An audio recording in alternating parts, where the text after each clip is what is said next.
নির্বাচন নিয়ে ভারতের নসিহত চায় না ঢাকা, হাইকমিশনারকে তলব অনাকাঙ্ক্ষিত। শেখ হাসিনার উস্কানি বন্ধে ব্যবস্থার আহ্বান। ভারতীয় আগ্রাসনের প্রতিবাদে জুলাই ঐক্যের march to Indian high commission, Sheikh Hasina সহ পলাতক আসামিদের ফেরতের দাবি। হাদির অবস্থা অত্যন্ত সংকটাপন্ন, প্রধান উপদেষ্টাকে জানালেন সিঙ্গাপুরের পররাষ্ট্রমন্ত্রী। হত্যা চেষ্টায় ব্যবহৃত মোটরসাইকেল উদ্ধার। 25 ডিসেম্বর দেশে ফিরবেন তারেক রহমান, জানালেন নিজেই।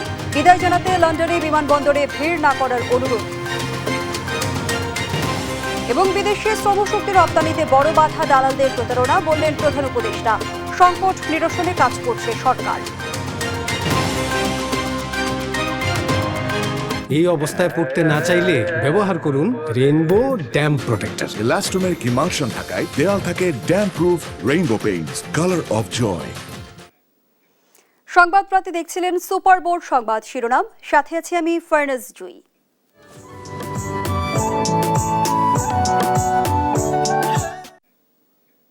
এবারে বিস্তারিত। বাংলাদেশের নির্বাচন নিয়ে প্রতিবেশী ভারতের নসিহতের কোনো প্রয়োজন দেখছে না ঢাকা। বিষয়টি অগ্রহণযোগ্য বলেও মন্তব্য করেন পররাষ্ট্র উপদেষ্টা তৌহিদ হোসেন। বুধবার বিকেলে সাংবাদিকদের প্রশ্নের উত্তরে এসব কথা বলেন তিনি। জানান, শেখ হাসিনাকে উস্কানিমূলক বক্তব্য রাখা থেকে বিরত রাখা না রাখা সম্পূর্ণই নির্ভর করছে ভারতের উপর। মুক্তা মাহমুদের প্রতিবেদন। রোববার ভারতীয় হাইকমিশনার প্রণয় কুমার ভার্মাকে ডেকে পাঠায় ঢাকা। জানানো হয়, দিল্লিতে বসে পতিত সরকারের সাবেক প্রধানমন্ত্রী যেভাবে উস্কানিমূলক বক্তব্য দিচ্ছেন তাতে উদ্বিগ্ন ঢাকা। এ ঘটনার 3 দিন পরই বুধবার দিল্লিতে বাংলাদেশের হাইকমিশনার রিয়াজ হামিদুল্লাহকে তলব করে দেশটি। এমন পাল্টাপাল্টি তলবের পরপরই দেশটির পররাষ্ট্র মন্ত্রণালয় থেকে দেয়া হয় বিবৃতি। এতে বাংলাদেশের নিরাপত্তা পরিস্থিতি, নির্বাচন নিয়ে নানা মন্তব্য করে ভারত। তলবের বিষয়টি স্বাভাবিকভাবে নিলেও বিবৃতিতে উল্লেখ করা বিষয়গুলো ভালোভাবে নেয়নি ঢাকা। কোর্ট থেকে শাস্তিপ্রাপ্ত হয়েছেন, তিনি আমাদের পাশের দেশে বসে এখানে অস্থিরতা সৃষ্টির চেষ্টা করছেন। এটা আমরা আপত্তি করব বা তাদের সহায়তা চাবো যে তাকে ফেরত পাঠান, এটা খুব অস্বাভাবিক কিছু না, কিন্তু সেটা তারা সেদিকে যাননি। সর্বশেষ যে বক্তব্য তাদের এসেছে তাতে কিছু নসিহত করা হয়েছে আমাদেরকে। এই নসিহত আমি মনে করি না যে এটা কোনো প্রয়োজন আছে আমাদেরকে এভাবে করার।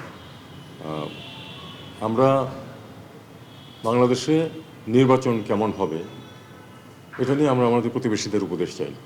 মানবতা বিরোধী অপরাধে দণ্ডপ্রাপ্ত সাবেক প্রধানমন্ত্রী শেখ হাসিনা ভারতে অবস্থান করে নানা সময়ে যেসব বক্তব্য দিচ্ছেন তা বন্ধ করতে আবারও দিল্লিকে জানিয়েছে ঢাকা। ভারত যদি তাকে থামাতে না চায়, আমরা থামাতে পারবো না। এটা আমাদেরকে বুঝে নিতে হবে আমাদেরকে। আমরা চাইবো যে ভারত তাকে থামাক, যাতে এখানে একটা পরিবেশ সৃষ্টি যেটা হচ্ছে নির্বাচনের জন্য, সেখানে যেন তার ইনসেন্ডিয়ারি বক্তব্য যেগুলি উনি দিচ্ছেন সেটা যাতে কোনো পরিবেশ সৃষ্টি খারাপ করার মতো কোনো পরিবেশ যাতে সৃষ্টি। এদিকে 7 সিস্টার্স নিয়ে হাসনাত আব্দুল্লাহর বক্তব্য অবান্তর বলে মন্তব্য করেন পররাষ্ট্র উপদেষ্টা তৌহিদ হোসেন। হাসনাত কি সরকারের অংশ? সেটা তো সরকারের অংশ না। সরকারের বক্তব্য যদি হতো সেটা হয় আমি বলতাম, আর নয়তো সরকারের যে সর্বোচ্চ অফিস সেখান থেকে বলতো। কাজে এটা অনেকটাই অবান্তর। মুক্তা মাহমুদ, দেশ টিভি, ঢাকা। ভারতের আগ্রাসন ও খুনিদের অভয়াশ্রম ভেঙে দেওয়ার দাবিতে মার্চ টু ইন্ডিয়ান হাইকমিশন কর্মসূচি পালন করেছে জুলাই ঐক্য। এতে অংশ নেন শিক্ষার্থী সহ নানা শ্রেণী পেশার মানুষ। ভারতের আগ্রাসনের প্রতিবাদের পাশাপাশি মৃত্যুদণ্ডপ্রাপ্ত ক্ষমতাচ্যুত প্রধানমন্ত্রী শেখ হাসিনা সহ অন্য আসামিদের ফিরিয়ে দেওয়ার দাবি জানান তারা। এদিকে নিরাপত্তার কারণ দেখিয়ে দুপুর 2টা থেকে ভারতীয় ভিসা কেন্দ্র বন্ধ রেখেছে কর্তৃপক্ষ। তামিম মাহবুবের রিপোর্ট। পূর্ব ঘোষিত কর্মসূচির অংশ হিসেবে বুধবার বিকেলে রামপুরা ব্রিজ থেকে মার্চ টু ইন্ডিয়ান হাইকমিশন কর্মসূচি শুরু করে 24-এর গণঅভ্যুত্থানের স্পিরিট ধারণ করা সংগঠন জুলাই ঐক্য। এতে অংশ নেন ডাকসুর একাধিক নেতা, বিশ্ববিদ্যালয়, কলেজ, মাদ্রাসা ও স্কুল শিক্ষার্থী সহ সর্বস্তরের মানুষ। এ সময় তারা ভারতীয় আগ্রাসনের বিরুদ্ধে স্লোগান দেন। মিছিল নিয়ে গুলশানে যাওয়ার পর পুলিশি বাধার মুখে পড়েন তারা। সেখানে অংশগ্রহণকারীরা ভারতে আশ্রয় নেয়া ক্ষমতাচ্যুত সাবেক প্রধানমন্ত্রী শেখ হাসিনা সহ অন্য আসামিদের ফিরিয়ে দেওয়ার দাবি জানান। ভারত যদি তার দেশে কসাইদের ক্যান্টনমেন্ট বানিয়ে, জঙ্গিদের ক্যান্টনমেন্ট বানিয়ে বাংলাদেশকে অস্থিতিশীল করার জন্য, চোরাগুপ্তা হামলা চালানোর জন্য একের পর এক এই পদক্ষেপগুলো নিতেই থাকে। পরের বার আমরা আসবো, সবার হাতে থাকবে খুনটা কোরাল। তৌহিদ সাহেব, আপনার প্রতি আমাদের অগাধ আস্থা ছিল, কিন্তু এখন পর্যন্ত হাসিনাকে ফেরত আনার ব্যাপারে আপনার কোন চোখ রাঙানি আমাদের চোখে পড়ে নাই। পরে জুলাই ঐক্যের নেতাকর্মীরা সংক্ষিপ্ত সমাবেশ করে সড়ক ছেড়ে দিলে স্বাভাবিক হয় যান চলাচল। এদিকে নিরাপত্তার কারণ দেখিয়ে ঘোষণা দিয়ে দুপুর 2টা থেকে বন্ধ রাখা হয় বাংলাদেশে ভারতীয় ভিসা সেন্টারের কার্যক্রম। সেই সঙ্গে বুধবারের ভিসা আবেদনকারীদের অ্যাপয়েন্টমেন্টের তারিখ পরবর্তীতে নির্ধারণ করে দেওয়া হবে বলেও জানানো হয়। তামিম মাহবুব, দেশ টিভি, ঢাকা। নির্বাচনী প্রচারণায় গুলিবিদ্ধ ইনকিলাব মঞ্চের মুখপাত্র শরীফ ওসমান হাদির অবস্থা অত্যন্ত সংকটাপন্ন বলে প্রধান উপদেষ্টাকে জানিয়েছেন সিঙ্গাপুরের পররাষ্ট্রমন্ত্রী। বুধবার শরীফ ওসমান হাদিকে দেখতে সিঙ্গাপুর জেনারেল হাসপাতালে যান দেশটির পররাষ্ট্রমন্ত্রী ডক্টর ভিভিয়ান বালাকৃষ্ণন।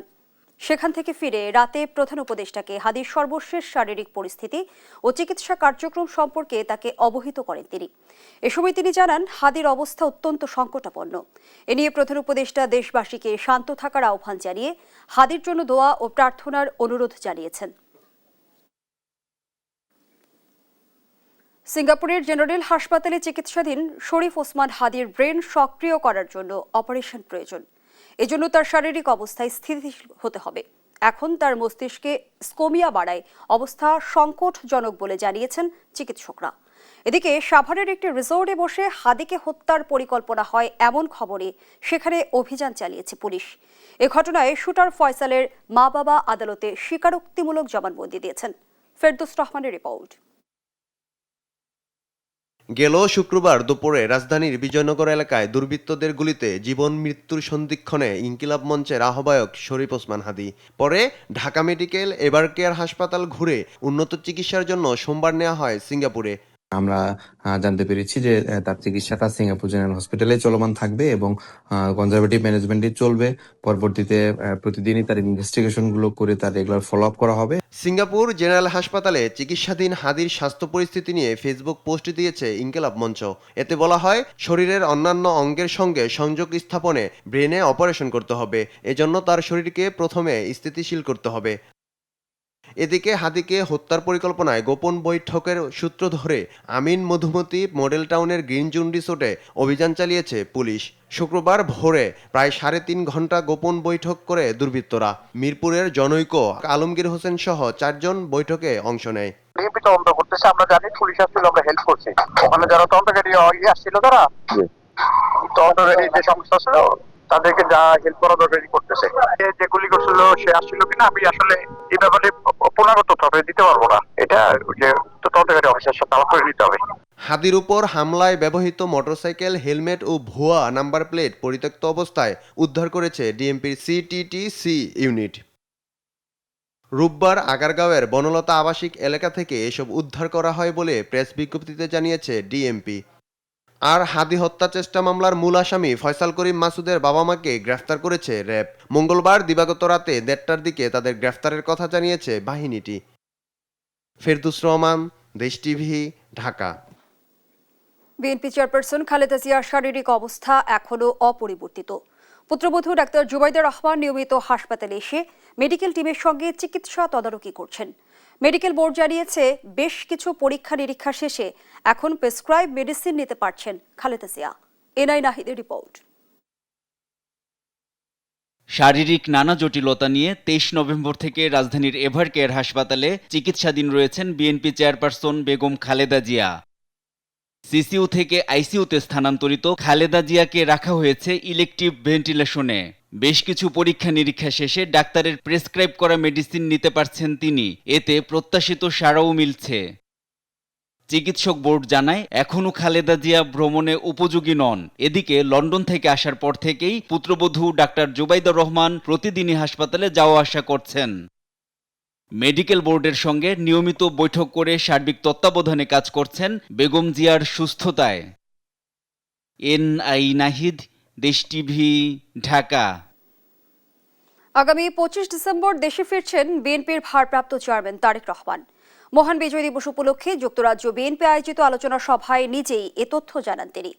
বিমানবন্দরে তাকে বিদায় জানাতে ভিড় না করতে নেতাকর্মীদের প্রতি আহ্বান জানান তারেক রহমান। অঙ্কন চৌধুরীর রিপোর্ট। মঙ্গলবার যুক্তরাষ্ট্রের লন্ডন দ্য সিটি প্যাভিলিয়ন হলে অনুষ্ঠিত হয় মহান বিজয় দিবস উপলক্ষে আলোচনা সভা। এতে প্রধান অতিথির বক্তব্যে তারেক রহমান তার দেশে ফেরার পরিকল্পনার কথা জানান।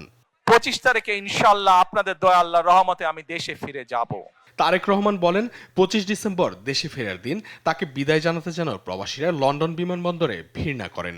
সবাইকে শৃঙ্খলা ও দায়িত্বশীল আচরণের আহ্বান জানান তিনি। এখানে উপস্থিত, এই ঘরে উপস্থিত প্রত্যেকটি মানুষের কাছে আমার অনুরোধ, দয়া করে কেউ আপনারা এয়ারপোর্টে সেদিন যাবেন না। আমার আজকের এই অনুরোধ যারা রাখবেন, আমি ধরে নিব তারা দল এবং সর্বোপরি দেশের সম্মানের প্রতি মর্যাদা রাখবেন। রাজনৈতিক ভবিষ্যৎ প্রসঙ্গে তারেক রহমান বলেন, দলটি দৃঢ়ভাবে বিশ্বাস করে আগামী জাতীয় সংসদ নির্বাচনে জনগণের সরাসরি সমর্থন নিয়ে বাংলাদেশ জাতীয়তাবাদী দল সরকার গঠন করতে সক্ষম হবে। জনগণের প্রত্যাশা ও আকাঙ্ক্ষার প্রতিফলন ঘটাতেই বিএনপি মাঠে রয়েছে বলেও জানান তিনি। আমরা দৃঢ়ভাবে বিশ্বাস করি যে ইনশাআল্লাহ আগামী ফেব্রুয়ারি মাসে যে নির্বাচন, সেই নির্বাচনে বাংলাদেশের মানুষের সমর্থন নিয়ে বাংলাদেশ জাতীয়তাবাদী দল সরকার গঠন করতে সক্ষম হবে। তারেক রহমানের এই ঘোষণা বিএনপির রাজনীতিতে নতুন মাত্রা যোগ করেছে বলে মনে করছেন রাজনৈতিক বিশ্লেষকরা। দীর্ঘ সময় পর বিএনপির ভারপ্রাপ্ত চেয়ারম্যানের দেশে ফেরার ঘোষণা দলীয় নেতাকর্মীদের মধ্যে নতুন উদ্দীপনা সৃষ্টি করেছে। ঐক্যবদ্ধ থাকলেই আমরা আমাদের প্রত্যাশিত বাংলাদেশকে গড়ে তুলতে পারবো। অঙ্কন চৌধুরী, দেশ টিভি, ঢাকা। বাংলাদেশী জাতীয়তাবাদী 24 নির্বাচনের প্রার্থীরা যাতে আসন্ন ত্রয়োদশ নির্বাচনে অংশ নিতে না পারে সে ব্যবস্থা নিতে ইসিকে আইনি নোটিশ দিয়েছে বৈষম্য বিরোধী ছাত্র আন্দোলন। বুধবার বিকেলে সিইসির সঙ্গে দেখা করে এই নোটিশ দেয় সংগঠনটি। এর আগে এক ব্রিফিংয়ে ইসি সচিব জানান, স্বরাষ্ট্র মন্ত্রণালয় থেকে প্রার্থীদের অস্ত্রের লাইসেন্স দেওয়ার সিদ্ধান্তের বিষয়ে ইসির সঙ্গে কোনো আলোচনা হয়নি। সেই সঙ্গে নির্বাচনী প্রচারণায় সব প্রার্থীকে সমান গুরুত্ব দিতে ভিটিভি সহ সব টেলিভিশনকে আহ্বান জানায় ইসি। জুনাইদ আল হাবিবের রিপোর্ট। মঙ্গলবার বিকেলে নির্বাচন সংক্রান্ত সমসাময়িক বিষয়ে প্রধান নির্বাচন কমিশনারের সাথে সাক্ষাৎ করেন বৈষম্য বিরোধী ছাত্র আন্দোলনের একটি প্রতিনিধি দল। বৈঠক শেষে তারা জানান, 24-এর ডামি নির্বাচনে যেসব প্রার্থী অংশ নিয়েছিলেন তারা যাতে আগামী ফেব্রুয়ারির নির্বাচনে অংশ নিতে না পারে সে বিষয়ে ব্যবস্থা নিতে ইসিকে লিগ্যাল নোটিশ দেয়া হয়েছে।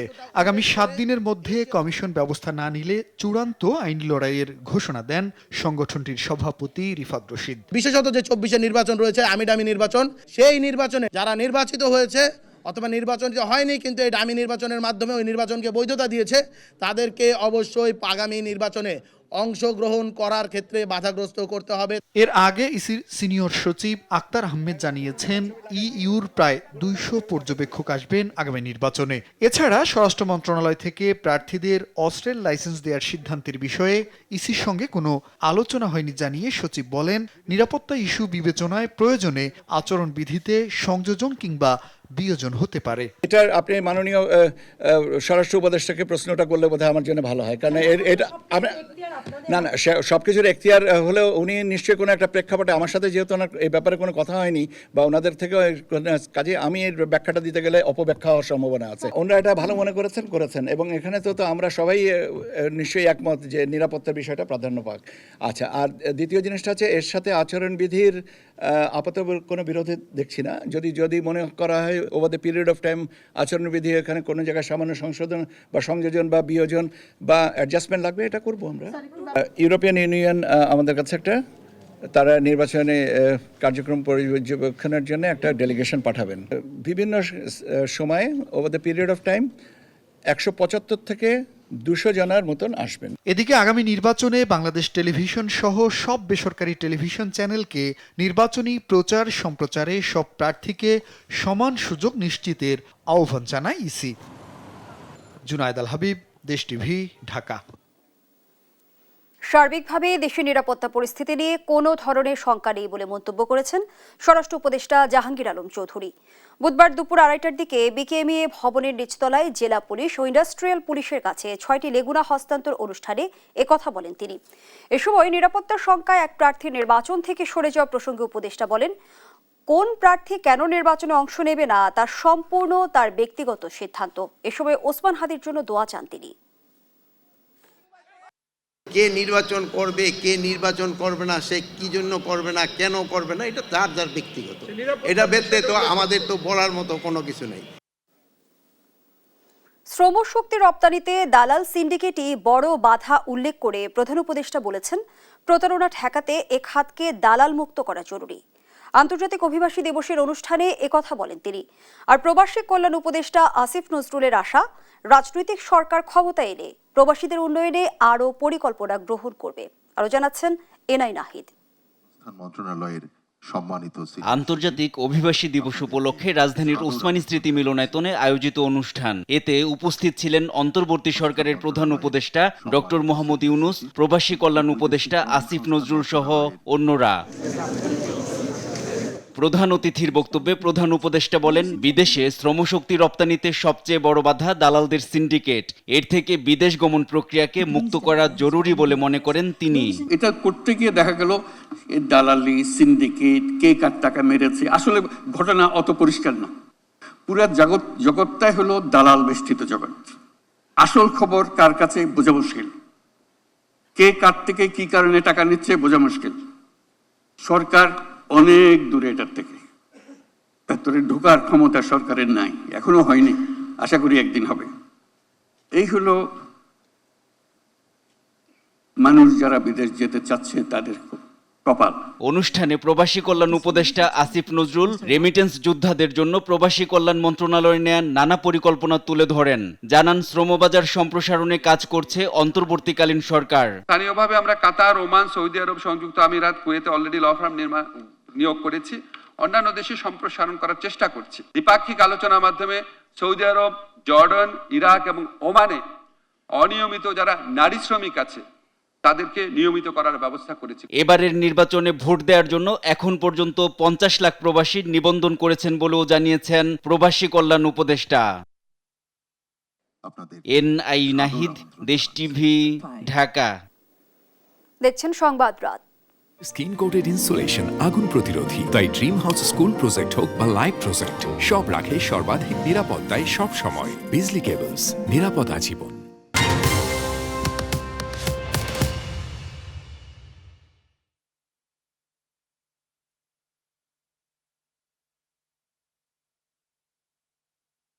দেখছেন সংবাদ রাত।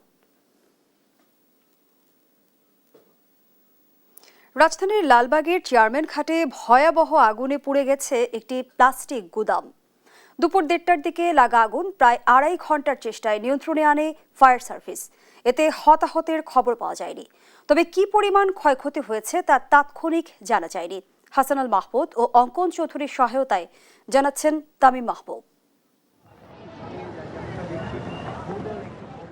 বুধবার দুপুর 1:30টায় হঠাৎ আগুন লাগে লালবাগের চেয়ারম্যান ঘাট সংলগ্ন একটি প্লাস্টিক গুদামে। মুহূর্তে আগুনের লেলিহান পুরো গুদাম, আশেপাশের বসতবাড়ি এবং একটি 8তলা ভবনে ছড়িয়ে পড়ে। এ সময় কালো ধোঁয়ায় ছেয়ে যায় গোটা এলাকা।